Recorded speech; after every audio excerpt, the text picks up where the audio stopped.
Welcome back to our channel. So today I am actually going to be changing it up a little bit and starting kind of a series about my Disney college program. I participated last spring in 2014 and I know I didn't do a vlog or anything while I was down there, so I decided to just kind of recap it and fill you guys in, and hopefully if any of you guys are thinking about doing it that I can convince you the best that I can to do it, because it was literally like the best 5 months of my life. Wouldn't take it back for anything. So this is just kind of the intro video, so I just want to talk about like applying and getting in and getting down there and just that first beginning couple days that you're down there, and then the next video I'll get more into detail about, you know, my job and all that kind of good stuff. I've got my trusty dusty laptop so that way I can follow along and not stray off topic. So the first thing obviously that you're going to want to do is apply. For me, I think applications opened up end of September. Now I actually didn't apply for a couple weeks. I didn't apply right when it opened because I didn't even know if I wanted to do it. So I decided to just apply and kind of see what happened. If I got it, great. If not, then I wasn't going to be too disappointed, type of thing. I applied, and then they'll send you a link. I think they just sent it to my email, opened it up, and that's when you begin the web interview. The web interview isn't so much like interview questions, it's more just to kind of see who you are with living situations and roommates, because when you're down there you do have roommates. You're not by yourself, you're not on your own for apartments. So that was just kind of to see how you would mend well with other people, and that way they can fit you with other roommates later. They also ask you, they'll give you a set of like 15 different roles or jobs that you can have down there. So they've got things like hospitality and concierge and entertainment, attractions, all that kind of good stuff. They'll give that to you and you have to tell them what interest levels, so whether you have a high, medium, or low interest level or no interest level at all. On this thing, honestly, the biggest thing is just be 100% truthful. Don't, you know, do or don't do something because you think that that's what they're going to want to hear. Because if you don't want to do housekeeping, but you put like a moderate interest in housekeeping, you might get that and then you won't like your job. So if you don't have an interest in something, don't say that you have no interest in it, because you don't want to end up with that job and end up not liking your job. So once you get through that web interview, they'll send you another link and you have to set up the time for your phone interview. Now the phone interview, that's when they get more into the nitpicky things of the stuff that you put for the high interest on your original web interview. So for me, my highest, I think, were entertainment, which they don't really talk to you about because that's through an audition, so that's on your own time. And then the other two that I put that were high were concierge, and I think the other one was Bibbidi Bobbidi Boutique, which for those of you that don't know, Disney is like a thing for little girls with you and like, you know, get their hair done and dresses and all that kind of stuff. So when she first called me, at the beginning of the conversation, you know, just name, that kind of stuff, previous job experience, typical interview stuff. Now, before I went on this phone interview, I looked at a lot of YouTube videos and everyone was saying, you know, it was super easy and, you know, there was just basic get to know you stuff, that kind of thing. Now, and I agree that it wasn't easy, it was very relaxed conversation, and, you know, they didn't make you feel like you were in a stressful job interview. But for me, they did ask a lot of hypothetical what-if questions. So for concierge is kind of what she focused on throughout the whole time. She would ask me different questions as to how I would react in situations that are going to happen on the job. Luckily, I have had previous Disney knowledge. Like, I've been there since I was little and danced there in high school, that kind of thing. So I kind of knew how to answer the questions and how to kind of navigate my way to figure out what I should say. I mean, she would ask me, you know, she asked me something about if a family came up and asked for a recommendation for dining reservations, you're going to have to know things like that if you want to do concierge. Other than that, though, I mean, concierge is going to be a role that's a little bit more in-depth in your Disney knowledge. Not saying that if you don't have Disney knowledge that you can't do it at all, because you do learn a lot down there. But that was just kind of what I gathered from that phone interview. The biggest thing that I can say honestly though is not to stress about it, because as much as phone interviews are, you know, anxiety and you don't know what's going to happen, you don't know what questions they're going to ask you, they do make you feel very comfortable, and they don't make you feel like you should be stressed out or like you need to be stressed out over something, because most likely, you know, you can figure out your answer and just be honest if you don't know something.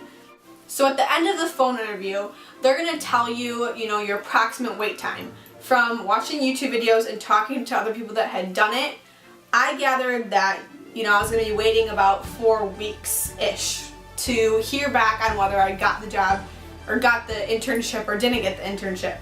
Now, at this point, I still didn't know if I wanted to do it.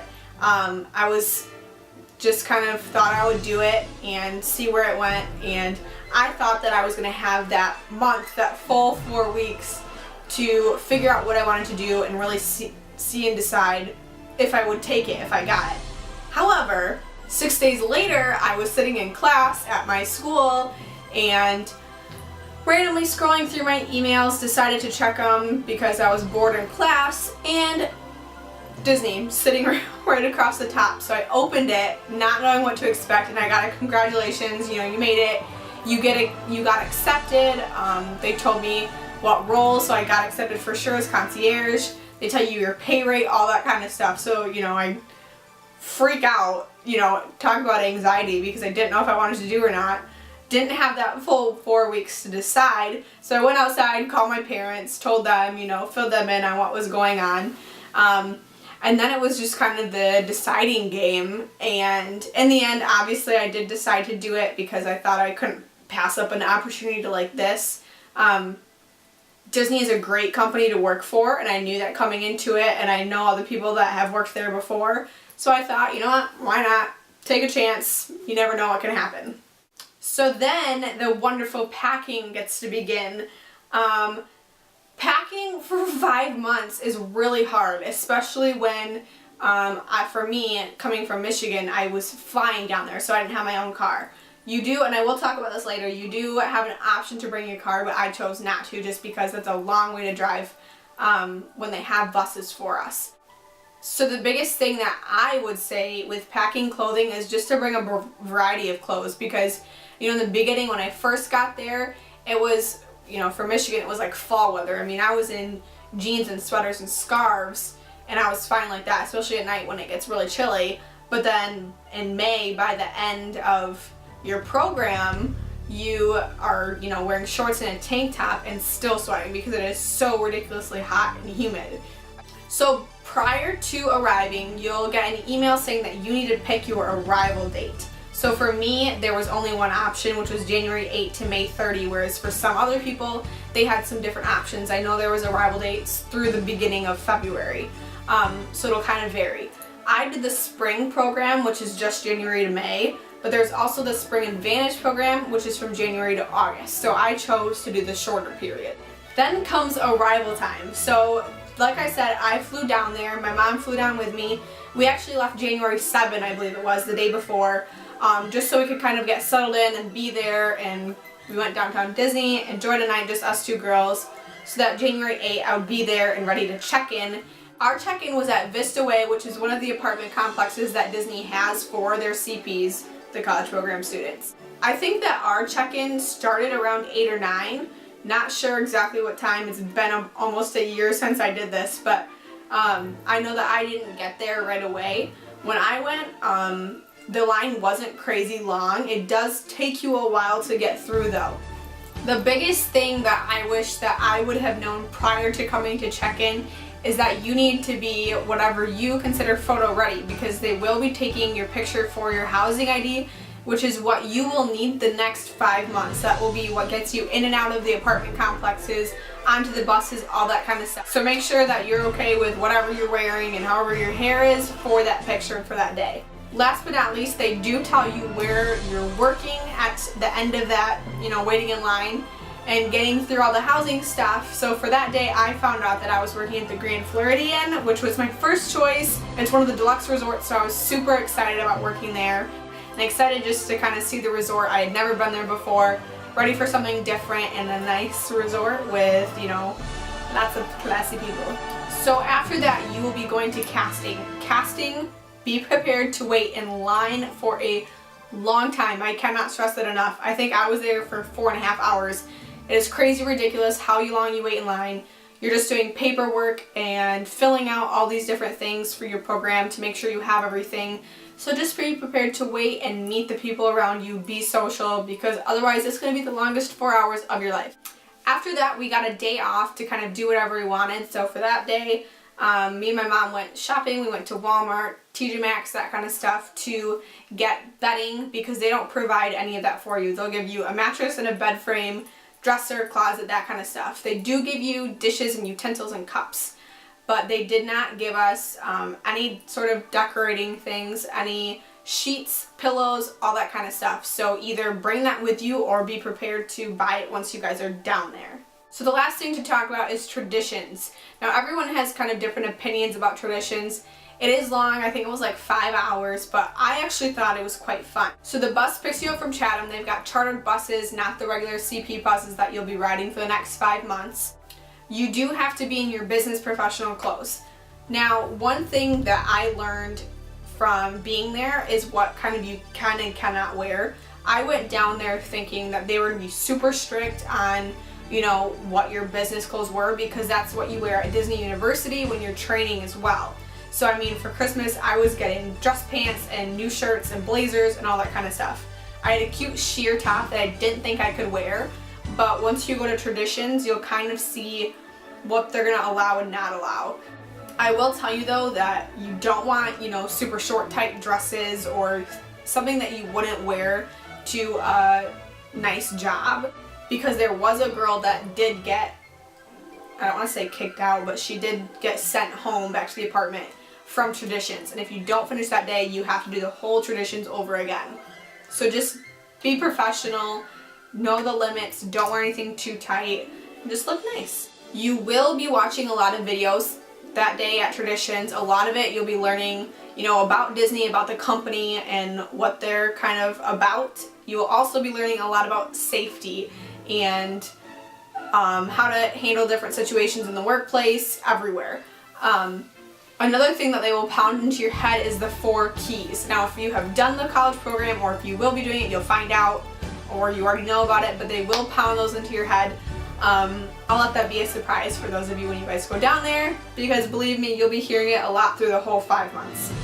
You also get to go to Magic Kingdom on this day, so you'll actually be going underneath in the utilidors and get to see kind of the cast side of Magic Kingdom and what that's all about. That'll be a surprise for you guys as well. And then you do go up and you'll have like little Secret Service earpieces in and kind of get to know the layout of Magic Kingdom if you haven't been there before and all that good stuff. Best part of the day, you get your name tags that you'll be wearing every day at work. So important, don't forget them. So mine just had my name on it with the university that I went to, but I know you can also switch that to get it to say your hometown or, you know, whatever you want to say it underneath. Friday also, I believe, is the day that you get your main gates. Now, main gates are what is going to get you into the parks. First time you go, you'll, you know, touch your main gate to the Mickey, and then you'll also do your fingerprint so that no one else can use it. That is going to get you into the parks whenever you want, for the most part. They do have some blackout dates for cast members on some of the more high population dates, but those you can read on the website and you can kind of see when you can and cannot go in there, but for the most part, anytime you can get in there. Now I know things have changed a little bit since I went down there. I know now you actually get cast member magic bands like these, which you can load your main gate onto, but for us, when we were down there, we didn't have that luxury, so we just had to use our cards. After that, they'll take you on the bus ride home. That was when I had to say goodbye to my mom. So sad. She was heading back to Michigan and I had to stay there, so that was kind of when reality hit and it was official that I was working for Disney and staying there for the next 5 months, living in Orlando on my own, with roommates, all that good stuff. So I hope this kind of filled you in, gave you a little intro. My next video is going to be more about, you know, picking your roommates, different apartment complexes, different apartment styles that they have for options for you, whether to take your car or use the buses that they have for you, and just the kind of whole idea of living away from home. So I hope you guys come back next week to watch, and there will be more about Disney there, and I hope you guys enjoy.